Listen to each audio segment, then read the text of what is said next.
بسم اللہ الرحمن الرحیم۔ السلام علیکم ناظرین، 94 اسٹوڈیو سے میں ہوں آپ کے ساتھ آپ کا میزبان ملک رؤف زبیر۔ آج کا دن 9 نومبر، علامہ اقبال کا جنم دن۔ آج ہی کے دن 1877 میں علامہ محمد اقبال پیدا ہوئے۔ چونکہ ہمارے جو یہ اہم بڑی شخصیت ہیں پاکستان کی، تو میں نے اس پہ ایک پروگرام ترتیب دیا جس میں نے علامہ اقبال سے محبت رکھنے والے 3 افراد کو دعوت دی جو ہمارے اسٹوڈیو میں تشریف لائے۔ اس موضوع پر بات کرنے کے لیے میرے ساتھ ہیں پروفیسر ظہیر احمد ہنجرا صاحب، سینئر صحافی نذیر احمد گاجی صاحب، اور ایڈوکیٹ ہیں راجہ خرم شہزاد صاحب۔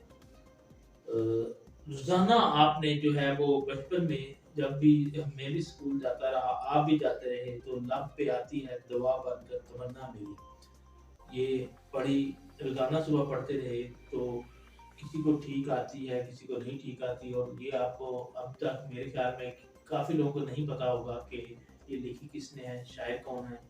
تو جی پروفیسر ظہیر احمد ہنجرا صاحب، یہ فرمائیے کہ چونکہ آج کا جو ہمارا موضوع یہ ہم نے اس لیے رکھا ہے کہ جو آج کی ہماری یہ جو نئی آنے والی جنریشن ہے اس کو جو ہے وہ علامہ اقبال سے تعارف کروا دیا جائے، ان کو جو ہے وہ سارا کچھ بتایا جائے کہ علامہ اقبال کون تھے، تو کہاں پر پیدا ہوئے، تھوڑا سا ان کا جو ہے وہ بچپن کا جو ہے وہ اس سے مطلب ہے اس پر روشنی تھوڑی سی ڈالیں تاکہ لوگوں کو پتہ چل سکے۔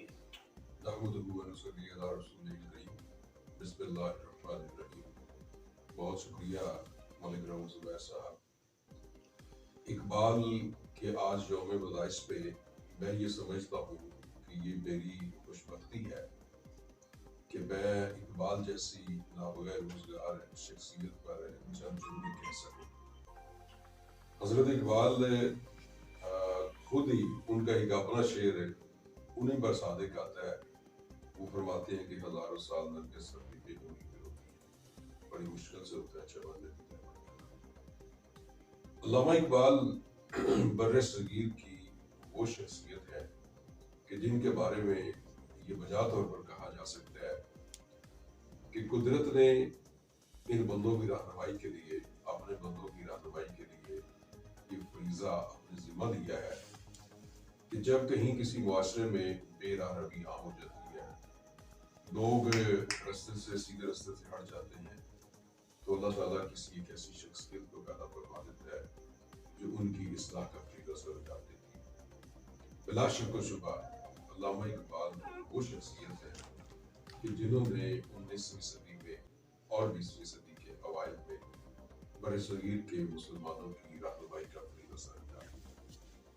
آپ وہ شخصیت ہیں کہ بدقسمتی سے پاکستان میں آپ پر ریسرچ نہیں کی گئی، تحقیقات کا دائرہ بہت محدود رکھا گیا ہے، علامہ اقبال کی تعلیمات سے اس قوم کو روشناس نہیں کروایا گیا، یہ ہماری بدقسمتی ہے۔ خوش قسمتی یہ ہے کہ پاکستان کی ایک پہچان اقبال کے نام سے ہے، آپ کو انٹرنیشنل ورلڈ میں اقبال لاہوری کے نام سے یاد کیا جاتا ہے، اور مغرب میں خاص طور پر یورپ میں علامہ اقبال پر بہت زیادہ ریسرچ کی جا رہی ہے، بہت سارے تھیسز لکھے گئے ہیں، ان کی شاعری کو ایکسپلور کیا جا رہا ہے۔ جہاں تک آپ کے اس سوال کا تعلق ہے کہ علامہ کا تعارف، تو یقین مانیے ملک صاحب، 148واں آج یوم پیدائش اقبال کا، اور اس قوم کا جب بچہ اپنے سن شعور کو پہنچتا ہے تو اس سے بھی پوچھا جائے اقبال کون ہے تو وہ اقبال کے بارے میں جانتا ہوتا ہے۔ یہ اقبال پر اللہ کا ایسا فضل ہے کہ لوگ اپنی فیملی کے، اپنے پردادا یا ان کے آگے لقردادا ان کے نام تو بھول چکے ہوئے ہیں، لیکن اقبال کو کوئی نہیں بھولتا۔ اس کی وجہ اقبال کا وہ رول ہے جو انہوں نے اپنی شاعری کے ذریعے، اپنے قلم کے ذریعے اس معاشرے کو جگانے کے لیے، خاص طور پر آپ کے علم میں ہے کہ جب علامہ دنیا میں تشریف لائے تو اس وقت غلامی کا دور دورہ تھا، مسلمان اپنی شناخت کھو چکے تھے، انگریزوں نے یہاں پر قبضہ کیا تو مسلمانوں کا کلچر خطرے میں پڑ گیا اور تباہ ہو گیا. مسلمانوں کی زبان کو، مسلمانوں کے تہذیب و تمدن کو انہوں نے مکمل طور پر تباہ کر دیا اور مسلمان سے دور چلے گئے. تو علامہ وہ واحد شخصیت تھی کہ جنہوں نے اپنے آپ کو قرآن و حدیث کے دائرے میں رکھ کے ان مسلمانوں کو جگانے کی کوشش کی. اب یہ جو شخصیات ہوتی ہیں ان میں دو طرح کے عام طور پر لوگ پائے جاتے ہیں. ایک وہ ہوتے ہیں کہ جنہیں ہم کہتے ہیں وہابی، ایک وہ ہوتے ہیں جنہیں ہم کہتے ہیں قصبی. وہابی قسم کے لوگ وہ ہوتے ہیں کہ جو بچپن سے ہی، شروع سے ہی خدا داد صلاحیتوں کے مالک ہوتے ہیں اور ان سے ایسے واقعات رونما ہوتے ہیں کہ جو عام طور پر ان بچوں سے نہیں ہو پاتے. قصبی وہ ہوتے ہیں کہ جو محنت کرتے ہیں، محنت کرنے کے بلبوتے پر اپنا مقام کہیں پر بنا لیتے ہیں. تو علامہ اقبال علیہ رحمہ ان وہابی لوگوں میں سے شامل تھے کہ جنہیں بچپن ہی سے قدرت نے ایسی صلاحیتوں سے نوازا تھا کہ جو اس عمر کے، اس دور کے بچوں میں نابینا تھی. ایک چھوٹا سا واقعہ میں آپ سے شیئر کرنا چاہوں گا اقبال کے بچپن کا. اقبال کے بزرگ کشمیری خاندان سے تعلق رکھتے تھے اور سری نگر کے علاقے سے وہ ہجرت کر کے یہاں سیالکوٹ تشریف لائے تھے. آپ کے والد ایک صوفی منش انسان تھے اور ان کا نام شیخ نور محمد تھا. یہ بچپن کی بات، بچپن کا واقعہ آپ سے شیئر کرنے جا رہا ہوں. بس واقعہ سنانے سے پہلے جو ہے وہ میں تھوڑا سا ناظرین کو بتانا چاہتا ہوں کہ 9 نومبر 1877 میں سیالکوٹ میں علامہ اقبال پیدا ہوئے اور ان کی وفات جو ہے وہ 21 اپریل سن 1938 میں ہوئی اور 61 سال جو ہے وہ ان کی عمر تھی اور وفات ان کی لاہور میں ہوئی ہے. پیدائش ان کی جو ہے وہ سیالکوٹ میں ہوئی ہے اور یہ لاہور رہتے رہے ہیں، سیالکوٹ رہتے رہے ہیں اور انہوں نے پی ایچ ڈی کی تھی آرٹس میں اور پیشے کے لحاظ سے ان کو مصنف تھے، فلسفی تھے، شاعر تھے، بچوں کی مصنف تھے، سیاستدان تھے اور ایک وکیل تھے اور زبانیں جو بولتے تھے اردو، فارسی، جرمن اور عربی زبانیں جو ہیں وہ یہ بولتے تھے. اس کے علاوہ ان کے والد کا نام جو ہے وہ شیخ نور محمد تھا اور والدہ کا نام جو ہے وہ امام بی تھا. ان کا ایک بیٹا جس کا نام ڈاکٹر جوید اقبال ہے اور برطانیہ میں بھی رہے، وہاں پہ انہوں نے وہ وکالت کی تعلیم جو ہے وہ حاصل کی. تو یہ تھوڑا سا تعارف تھا، میں نے کہا کہ وہ ناظرین تک پہنچا دوں. جی آپ کو بچپن کے واقعے کا ذکر کر رہے تھے. آپ نے جو پوائنٹس بتائے ہیں، ہنٹس دیے ہیں، ان پر سینکڑوں کتابیں لکھی گئی ہیں، ان پر بحث صدیوں پر محیط ہے، یہ بحث چلتی رہے گی اور اقبال کا چیپٹر شاید کلوز نہ ہو، اتنی بڑی شخصیت اقبال. تو یہ ایک جو آپ نے ان کی زبانوں میں ملک صاحب بات کی تو ایک بڑی شاید آپ کے لیے پہلی دفعہ ہوگی، حیرت کی بات ہوگی. علامہ اقبال جس زبان کو سب سے زیادہ استعمال کرتے تھے وہ پنجابی تھی. پنجابی لباس، پنجابی زبان ان کا پسندیدہ لباس اور زبان. ظاہر بات ہے پنجاب کے رہنے والے تھے. ہوتا ہے نا ہمارے اندر پنجاب کے رہنے کے باوجود ہم پنجابی کو لائک نہیں کرتے. لیکن انہوں نے جو ہے وہ شعر جو لکھے ہیں ان میں جو ہے وہ فارسی لکھی، مشکل الفاظ لکھے اور جب ہم بھی پڑھتے تھے تو یہی سمجھتے تھے کہ جو ہے یہ سارا سب سے مشکل کام جو ہے وہ حضرت علامہ اقبال صاحب ہمارے لیے کر گئے ہیں کہ ہم وہ بس اسی میں ان کی تشریح کرتے ہیں. اچھا میں تھوڑا سا اس بات پہ اس واقعے کی طرف آنے سے پہلے آپ اس بات کا جواب دوں. یہ صرف آپ نہیں، ہمارے جو ہزاروں لوگ ہیں نا وہ اس بات کا شکوہ کرتے ہیں کہ حضرت کی زبان بڑی ٹف تھی اور ایسے مشکل الفاظ اور استعمال کیے. اور سر دیکھیے ٹرینڈز چینج ہوتے رہتے ہیں. اس وقت جو ٹرینڈ چل رہا ہے نا وہ انگلش کا ہے. لوگ اب چھوٹے بچے ہوتے ہیں ابھی بولنا سیکھتے ہیں تو ان کی مائیں انہیں پارٹس آف باڈی سکھانا شروع کر دی. اچھا لوگوں کی خواہش ہوتی ہے کہ ان کے بچے انگلش بولیں کیونکہ اس وقت دور انگلش کا ہے. جس دور میں اقبال تھے اس وقت اس بیلٹ پر فارسی کو ایک سلجھی ہوئی پڑھی لکھی اور رچ لینگویج کے طور پر جانا جاتا ہے، اس لیے وہ زیادہ جو ہے وہ شاعری انہوں نے اسی لیے زیادہ اس میں کی. دوسری بات عربی میں بھی انہوں نے جو ہے وہ شعر لکھے. عربی کی انہوں نے ٹرمینالوجی استعمال کی ہے، بہت زیادہ انہوں نے ٹرمینالوجی استعمال کی، لیکن ان کی جو شاعری ہے اردو اور فارسی زبان میں ہے. ایک ان کی بک ہے وہ ملک صاحب علامہ اقبال کے ایک بڑے عظیم استاد پروفیسر میر حسن علامہ اقبال کو بنانے میں ان کا بڑا ہاتھ ہے. تو وہ جو میں نے کہا تھا ان کا بچپن کا واقعہ، سید میر حسن کی یہ عادت تھی کہ وہ نماز فجر کے بعد مولوی پاک کرتے تھے. ایک دن وہ اپنی مسجد کی بجائے نا جو بازار صرافہ ہے جہاں پر علامہ اقبال کی رہائش تھی، وہاں اس مسجد میں آئے. وہاں انہوں نے فجر کی نماز پڑھی اور اپنے ذکر میں فکر کرنے میں مصروف ہو گئے. تو جیسے ہمارے یہاں پر رواج ہے کہ مسلمانوں کے بچے ارلی مارننگ مسجد میں جاتے ہیں وہاں قاری صاحب کے پاس قرآن پاک پڑھتے ہیں، تو سید میر حسن نے دیکھا کہ کچھ بچے وہاں مولوی صاحب کے بیٹھے ہوئے قرآن پاک پڑھ رہے ہیں. انہوں نے غور سے دیکھا تو اپنے اس ورد کو ختم کر کے قاری صاحب کے پاس گئے اور ایک بچے کی طرف اشارہ کر کے کہتے ہیں کہ میرے سر یہ بچہ کون ہے؟ تو انہوں نے بتایا جی یہ ہمارے یہاں مسائل ہیں شیخ نور حسین کا بیٹا ہے، شیخ نور محمد. تو پروفیسر میر حسن نے اس بچے کو اپنے پاس بلایا اور ان سے کہنے لگے بیٹا آپ کا نام کیا ہے؟ تو وہ بچہ جس کی بمشکل عمر 8-10 سال کی، وہ کہنے لگا جی کون سا نام بتاؤ، گھر والا یا اسکول والا؟ تو انہوں نے کہا بیٹے تم نام بتا دو.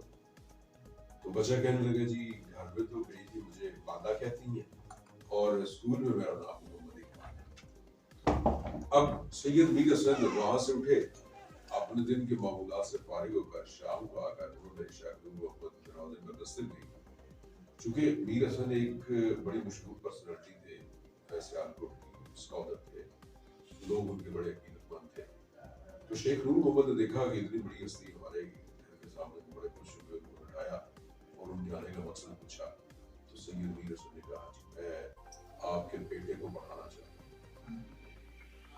میری خوش قسمتی ظاہر بات ہے وہ پہچان گئے تھے وہ پہچان ہیرے کو پہچان یہ گئے. جو بالا ہے یا محمد اقبال ہے آنے والے دور کا علامہ محمد اقبال ہے. اور یہ وہ درس تھا ان کا میر حسن کا کہ جس نے اقبال کو علامہ اقبال بنا دیا. ان میں وہ سوچ پیدا کر دی، ان میں وہ روح پیدا کر دی کہ جس نے فکر ان کو دے دی، جس نے آگے چل کر ان کو ایک بہت بڑی پرسنالٹی بنا دی. اور یہی وجہ تھی اقبال کا جو قرآن کے ساتھ تعلق ہے نا وہ ایک بڑا گہرا تعلق ہے. بلکہ اس صدی میں اقبال نے جتنا سمجھ کے قرآن کو پڑھا ہے شاید اس دور کے بہت کم لوگوں نے ایسا پڑھا، اور اس کے پیچھے ہاتھ جو ہے صحیح نہیں ہے. جی ایڈوکیٹ ہیں ہمارے ساتھ راجہ خرم شہزاد صاحب. راجہ صاحب ظاہری بات ہے کہ یہ پاکستان تھا، یہ ایک جو مطلب ہے خواب تھا یہ علامہ اقبال کا تھا. انہوں نے جو ہے وہ مسلمانوں کو دو قومی نظریے پہ بات کی، یہ بتایا کہ ہندو جو ہے وہ نظریہ الگ ہے، مسلمان جو ہے یہ ایک الگ مذہب ہے، ایک الگ قوم ہے، تو یہ ایک ساتھ نہیں رہ سکتے. تو اس پہ آپ کیا کہیں گے؟ بسم اللہ الرحمن الرحیم. بالکل بات آپ کی بالکل ٹھیک ہے. اقبال ہی کی پوئٹری تھی جس نے ایک تحریک پیدا کی. سوئی مطلب قوم کو جگانا جو ہے وہ بڑے مطلب عام سا کام نہیں ہے. بالکل سر. اور پھر آپ نے فرمایا کہ صفحہ دہر سے باطل کو مٹایا ہم نے، نوے انسان کو غلامی سے چھڑایا ہم. اور ویسے تو کافی ٹاپکس ہیں مطلب اقبال کی شاعری کے، لیکن جو مطلب مذہب ہے اس میں انہوں نے کافی مطلب اس کو ایکسپلین کیا، اس کی وضاحت کی ہے. اور لوگوں کو مطلب جو بات اس دور میں جو بات لوگوں کے لیے عام فہم تھی وہ انہوں نے بیان کی، اور لوگوں کو مطلب جلدی وہ بیداری ایک روح پھونک دی نا. تو اب آپ کو جو ہے وہ ان کے اشعار میں بڑی گریپ ہے، پروفیسر بتا رہے تھے. میں چاہوں گا کیونکہ آج یوم جو ہے وہ پیدائش کا دن ہے علامہ محمد اقبال صاحب کی، تو کچھ ان کے اشعار جو ہیں وہ. جی ضرور انشاءاللہ. یہ جو عشق رسول کی بات ہے، جو وہ اقبال فرماتے ہیں جو کرنی ہے جہانگیری محمد کی غلامی کر، جو کرنی ہے جہانگیری محمد کی غلامی کر، عرب کا تاج سر پہ رکھ کے خدا مندے عجم ہو جا. اور پھر اقبال نے فرمایا کہ محمد سے وفا تو نے تو ہم تیرے ہیں، یہ جہاں چیز ہے کیا لوح و قلم تیرے ہیں. آج تک جو ہے ان جیسا شاعر جو ہے وہ پیدا نہیں ہو سکا. جو کچھ وہ لکھ گئے لیکن وہ نصاب کا حصہ بن گئی. ظاہری بات ہے ہم جو ہے وہ ان کا لکھا ہوا سارا کچھ جو ہے ہم نصاب میں پڑھتے ہیں. اور اس کے علاوہ بھی آج کی جو نسل ہے وہ اگر وہ اقبال نے جو کچھ لکھ دیا جو کچھ ہمیں دے گے وہ پڑھیں تو ابھی بھی جو ہے اس پہ ہمیں اس میں بہت کچھ ملتا ہے. جی نذیر احمد ناجی صاحب پاکستان بنانے میں علامہ محمد اقبال صاحب کا جو کردار ہے رول ہے اس پہ تھوڑی سی روشنی ڈالیے. ملک صاحب بہت مہربانی. اقبال جیسے کہ سر فرما رہے تھے کہ مولوی امیر اسد صاحب نے حضرت علامہ محمد اقبال کی ذات کو پہچانا. انہوں نے ان کے اندر جس ہیرے کو دیکھا انہوں نے محسوس کیا کہ اس ہیرے کی اگر تراش خراش کی جائے تو یہ وہ ہیرا بن سکتا ہے جس کا بدل شاید اس خطہ میں ہو رہے ہیں. تو یہ وجہ تھی کہ اقبال جو تھے وہ ان کا مذہب کی طرف لگاؤ جو تھا وہ بہت مذہبی گرانے تھے گرانے بچپن سے اور پھر مسجد جاتے تھے ان پھر کے جو ہیں وہ مولوی صاحب جیسا استاد ان کو مل گیا. کہتے ہیں نا کہ زندگی میں اگر ایک بھی استاد جو ہے نا وہ مل جائے تو انسان کی زندگی بن جاتی ہے. یہ اساتذہ کرامی ہوتے ہیں جو مولوی صاحب نے اقبال کے اندر عشق مصطفیٰ کو کوٹ کوٹ کے بھرا. اس جگہ پہ لکھتے ہیں علامہ صاحب وہ لکھتے ہیں تو غنی از ہر دو عالم من فقیر تو غنی از ہر دو عالم من فقیر روز معاشر اسرہائے من پذیر گردنی پینے حسابم ناگزیر از نگاہ مصطفیٰ پنہاں بگیر. یہ فارسی کا شعر ہے. ظاہر بات ہے میں یہ بھی چاہوں گا تھوڑا سا یہ کیا ہے تھوڑی سی ہمارے جو اقبال لکھتے ہیں نوجوان نسل کے لیے ہم یہ پروگرام کر تو رہے ہیں. غنی از ہر دو عالم من فقیر. اور آپ سے مخاطب کرتے ہیں یا اللہ تیری ذات بہت بڑی ہے تو بڑا طاقت ہے اور میں فقیر. انہوں نے وہ شکوہ بھی تو لکھا نا ایک اور جو بعد میں جب لوگوں نے علماء کرام نے اعتراضات لگائے تو پھر انہوں نے جواب شکوہ بھی لکھا. وہ فرماتے ہیں تو غنی از ہر دو عالم من فقیر روز معاشر اسرہائے من پذیر گردنی بینے حسابم ناگزیر از نگاہ مصطفیٰ پنہاں بگیر. وہ کہتے ہیں کہ یا اللہ پاک قیامت والے دن مجھ سے میرا حساب نہ پوچھئے گا اور اگر لازم ہے کہ میرا حساب ہونا لازمی ہے تو پھر میری ایک آرزو ہے کہ مجھے نبی کریم صلی اللہ علیہ وآلہ وسلم آقا کو جان کے ساتھ میرا حساب نہ لیجیے. عشق مصطفیٰ کی یہ بات تھی اور اسی عشق مصطفیٰ میں انہوں نے پاکستان کا خواب دیکھا. اسی عشق مصطفیٰ نے ان کو یہ انہوں نے دیکھا کہ ہندو اور مسلمان جو ہے نا یہ دو الگ الگ نظریے ہیں ان کا اکٹھے رہنا مناسب نہیں ہے.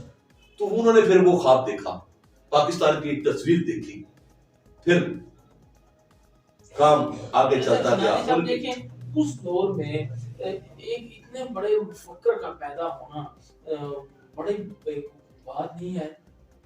ملک صاحب میں نے گزارش کیا ہے کہ زندگی میں اس وقت ہم آزاد ہیں تو مطلب ان جیسی باتیں نہیں کی جا سکتی. انہوں نے تو اس دور میں کی جب یہاں پہ انگریز قابض تھا.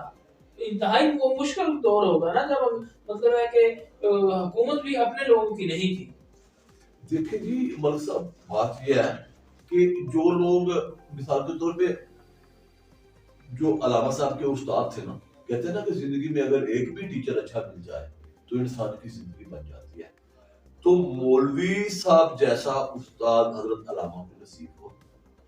انہوں نے حضرت علامہ کے ذہن میں ان کی جو اپنے ان کے بارے میں ہے جو ان کا فلسفہ منطق میں جو باتیں ہوئی انہوں نے کی اور پھر اس کے بعد ان کا عشق رسول. میں تو خیر میرا تو اتنا علم نالج نہیں ہے میرا منہ چھوٹا ہے اور ان کی شخصیت بہت بڑی ہے. میں کون ہوتا ہوں اقبال کے بارے میں مبتلا. لیکن ایک بات جو مجھے سمجھ آئی ہے کہ اقبال نے یہ جو اس وقت بھی آج تک بھی حالانکہ انڈیا ہمارے پڑوس میں رہتا ہے ہمارا پڑوسی ملک ہے اور ایک مدت ہو گئی ہے تقریباً پوری صدی گزر چکی ہے، لیکن آج تک بھی انڈیا جو ہے اس کے ساتھ ہمارا جو ہے وہ سلسلہ آج تک بھی مینج نہیں ہو پایا۔ اور اقبال نے یہ تقریباً مقصد آپ دیکھ لیں نا، کتنا عرصہ پہلا اقبال نے یہ محسوس کیا تھا کہ ہندو اور مسلمان جو ہے یہ دو الگ الگ نظریات ہیں اور ان کا اکٹھا رہنا ممکن نہیں۔ اچھا، 3 شادیاں جو ہیں وہ کی علامہ محمد اقبال صاحب نے مختلف جو ہے وجوہات کی بنا پہ، اور ان کی والدہ کا بھی اقبال کو اقبال بنانے میں بہت جو ہے وہ رول تھا۔ تو پروفیسر ظہیر احمد حجاز صاحب کافی جو ہے وہ کتابوں کے مصنف ہیں، تو وہ تھوڑی سا جو ہے ہماری نوجوان نسل کو اس بارے میں بتائیے گا۔ دیکھیے جی، علامہ اقبال اللہ رحمہ جس ماحول میں وہ پلے پڑے، انہوں نے خاص طور پر جس وقت وہ جرمنی گئے نا 12 کرنے کے بعد میونخ یونیورسٹی سے انہوں نے پی ایچ ڈی فلاسفی میں کی، تو وہاں اس وقت ایک پوئٹ تھا جس کا نام تھا گوئٹے۔ گوئٹے جنب سے شاعر مغرب کہا جاتا تھا، جرمنی کا وہ شاعر تھا اور جرمن قوم کو بڑا مانتی تھی، اس کی تعلیمات ان کے لیے بڑی مفاد تھی۔ تو علامہ نے اس کی اس پوئٹری کو پڑھا، پوئٹری پڑھنے کے بعد جب واپس تشریف لائے، اس وقت پھر وہ جو قوم کا درد اور باہر کے حالات دیکھ کر انہوں نے پوئٹری سے، اپنی اس پوئٹری سے اس قوم کو جگانے کی کوشش کی، اور نہ صرف کوشش کی بلکہ جگایا۔ یہ یہاں تک نوبت آئی کہ جب 1930 میں الہ آباد کے مقام پر مسلم لیگ کا سالانہ جلسہ ہوا جس کی صدارت حضرت نے کی، تو اس وقت آپ نے اپنے صدارتی خطبے میں یہ ارشاد فرمایا تھا کہ مجھے پنجاب، سندھ، شمال مغربی صوبہ بلوچستان اور بنگال، یہ مجھے لگ رہا ہے کہ اگر ان ممالک پر ان علاقوں پر مشتمل ملک بنا دیے جائے تو۔ اچھا، یہ انہوں نے جب تقریر کی تو انڈین میڈیا نے، ہندو میڈیا نے اور ہندو لیڈرز نے ان پہ بڑے عجیب سے مذہقہ کیس وغیرہ کسے، کسی نے کہا جی یہ دیوانے کا خواب ہے، کسی نے کہا جی نروگی بات ہے، کسی نے کچھ کہا، کسی نے کچھ کہا، لیکن آپ نے دیکھا کہ وہی علاقے آج پاکستان کہلاتے ہیں کہ جن علاقوں کا ذکر اس وقت علامہ اقبال نے کیا تھا۔ اب جہاں تک ان کے کلام کا تعلق ہے، اچھا سر، یہاں پہ ایک اور کویسچن آ گیا کہ ان کو 1922 میں انگریز سرکار نے سر کا خطاب بھی دیا تھا۔ جی صحیح ہے، ان کو سر کا خطاب ملا تھا، ان کی اسی جدوجہد کی وجہ سے انگریز سرکار نے یہاں پر بہت سے لوگوں کو سر کا ٹائٹل دیا۔ سر کا جو ٹائٹل ہے ان کا اپنے ان لوگوں کے لیے ہوتا تھا کہ یا تو وہ وہاں کسی رائل فیملی سے تعلق رکھتے ہیں، یا پھر ان کی کسی فیلڈ میں کوئی خاص اچیومنٹ ہے تو اس کی وجہ سے وہ سر کا خطاب دیتے تھے۔ لہٰذا انہوں نے یہاں پر بھی کچھ لوگوں کو خطابات دی جن میں بہت سے لوگ تھے۔ سب سے پہلے تو آپ کو یاد ہوگا کہ سر سید احمد خان، تو وہ ان کے نام کے ساتھ ہی ایسے لگتا ہے کہ سر سید ہی ان کا نام ہے، وہ سر کا ٹائٹل انگریزوں کو دیا ہوا تھا۔ انگریزوں نے ان کو ٹائٹل ضرور دیے۔ اقبال کے بارے میں بڑا مشہور واقعہ ہے کہ جب وہ ان کی خدمات پر، ان کی سیاسی خدمات پر، ان کی شاعری پر اور ان کے جو انہوں نے مقالے لکھے تھے ان پر انہوں نے ٹائٹل دینا چاہا، تو اقبال نے ان سے ایک شرط رکھی کہ پہلے آپ میرے استاد کو ٹائٹل دیں پھر میں ٹائٹل دوں گا۔ تو وہ جو کمشنر تھا ٹائٹل دینے والا، اس نے پوچھا جی کہ آپ کے جو استاد ہیں انہوں نے کون سی بک لکھی ہے کہ جس کی بنا پر ہم ان کو یہ ٹائٹل دیں؟ تو اقبال نے کہا جی ان کی بک میں آپ کے سامنے، کمال۔ تو وہ انگریز سرکار نے سید ویر حسن کو شمس العلماء کا یہ ٹائٹل دیا، اس کے بعد اقبال کو یہ ٹائٹل ملا۔ اب جہاں تک ان کی پوئٹری کا تعلق ہے جو آپ نے سوال کیا ہے، تو اس میں ان کی پوئٹری کے 3 دور بنتے ہیں۔ علامہ اقبال اوائل عمر سے ہی انہوں نے شاعری شروع کر دی تھی اور ایسی کمال کی شاعری کرتے تھے کہ ان کو کسی استاد کی ضرورت نہیں پڑی۔ چند شعراء کو انہوں نے اپنا کلام بھیجا تو انہوں نے آپ سے لکھا کہ برخوردار آپ کو اصلاح کی ضرورت نہیں، آپ کام کرتے ہیں، یہ خدا داد صلاحیت تھی۔ ان کی پوئٹری میں ملک صاحب بچوں کے لیے ایک الگ پورشن ہے، بچوں کے لیے انہوں نے الگ لکھی ہے، بڑوں کے لیے انہوں نے الگ لکھی ہے، اور خاص طور پر جو انقلابی قسم کے لوگ ہیں ان کے لیے الگ لکھی ہے۔ ان کی پوئٹری کے بھی 2 دور ہیں، ایک وہ دور ہے کہ جس وقت ان کی میچورٹی کا دور تھا، آغاز کا دور تھا، ان کے لڑکپن کا دور تھا، اس وقت جو ان کی اصلیات ہیں، ان کی پوئٹری ہے، اس کی نیچر ڈفرینٹ ہے. پھر جس وقت وہ یہاں سے گئے ہیں، واپس آئے ہیں، لوٹ کر آئے ہیں، تو وہ بالکل ہی ایک ڈفرینٹ پوئٹری تھی. ہوا یوں تھا کہ انجمن حمایت اسلام ایک این جی او تھی لاہور میں، اس کا ہیڈ کوارٹر تھا اور بہت بڑی این جی او تھی اسلام کی خدمت کے لیے بنائی. انہوں نے سالانہ ایک فنکشن رکھا کرتے تھے وہ، جس میں بڑے بڑے نواب، بڑے بڑے لوگ آتے مسلم، جو آ کر ان کو ڈونیٹ کرتے تھے اور اس سے وہ آگے مختلف آرٹس کے لیے ڈسیبل پیپل کے لیے ڈیولپ کر کے وہ کرتے تھے. اب آپ کو 1922 میں ایک جلسہ ہو رہا ہے اس کا انجمن حمایت اسلام کا، اور اس میں لوگ اس دور کے مطابق کوئی بیل گاڑی پر آ رہا ہے، کوئی ٹانگے پر آ رہا ہے، کوئی بگی پر آ رہا ہے، کسی کا شملہ بہت بڑا ہے، کسی نے موسکی پہنی ہوئی ہے، کسی نے کوئی اور لباس، کسی نے وہ 3 پیس پہنا ہوا ہے، اپنے اپنے سٹیٹس کے مطابق آتے جا رہے ہیں. اس سٹیج پر ایک ان نون نوجوان کو بلایا جاتا ہے، اپنا کلام پڑھنے کے لیے اسے بلایا جاتا ہے.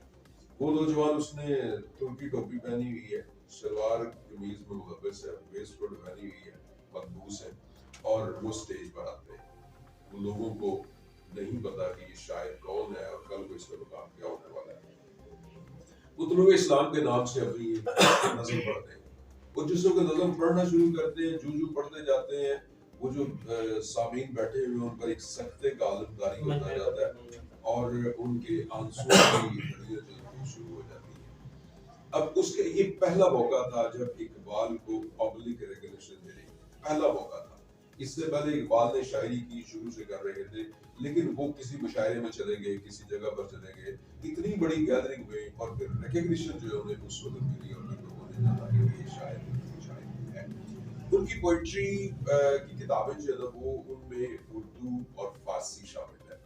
چند کتابوں کے سر میں نام لیتا ہوں، آپ کو وہ میری ہو سکتا ہے میں درست نام نہ لے سکوں چونکہ آپ کی گریپ ہے، اس پہ تھوڑی سی میری اصلاح کیجیے گا.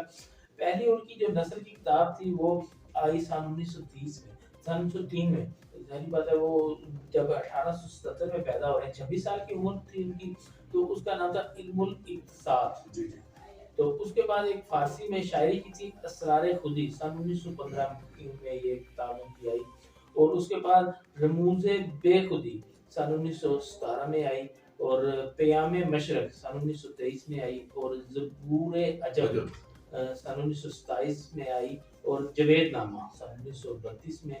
اور یہ فارسی کا ہے، تھوڑا سی اصلاح کیجیے گا میری. بس چا باید کر، بس چے باید کر، ایک اقوام شرق سن 1931 میں آئی. اور ارمغان حجاز، ارمغان حجاز فارسی اور اردو میں تھی، سن 1938 میں آئی. اور اردو شاعری میں بانگ درا لکھا ہوا ہے سن 1924 میں، اور بال جبرائیل سن 1935 میں، ضرب کریم سن 1936 میں، اور انگریزی تصنیف فارس میں ماورائے الطبیعات کا ارتقاء سن 1908 میں، اسلام میں مذہبی افکار کی تعمیر نو سن 1930 میں. یہ جو چاند کتابیں، یہ نثر کی کتابیں جو بھی آپ نے انگریزی میں کے نام دیے، یہ نثر کی کتابیں، اس سے پہلے شاعری کی کتابیں. تو اقبال کی جو شاعری ہے نا وہ 2 چیزوں کے گرد گھومتی ہے، اور پھر باقی ساری شاعری ان 2 چیزوں کا ہی آگے شاخسانہ ہے. ان میں پہلا تو یہ ہے کہ اقبال قرآن سے بڑے جذباتی حد تک اٹیچ تھے. اگر آپ مجھے اجازت دیں تو میں ایک تھوڑا سا واقعہ شیئر کرنا چاہتا ہوں. علامہ اقبال کے دوست تھے سید نذیر نیاسی، انہوں نے اقبال پر کافی بکس لکھی ہیں.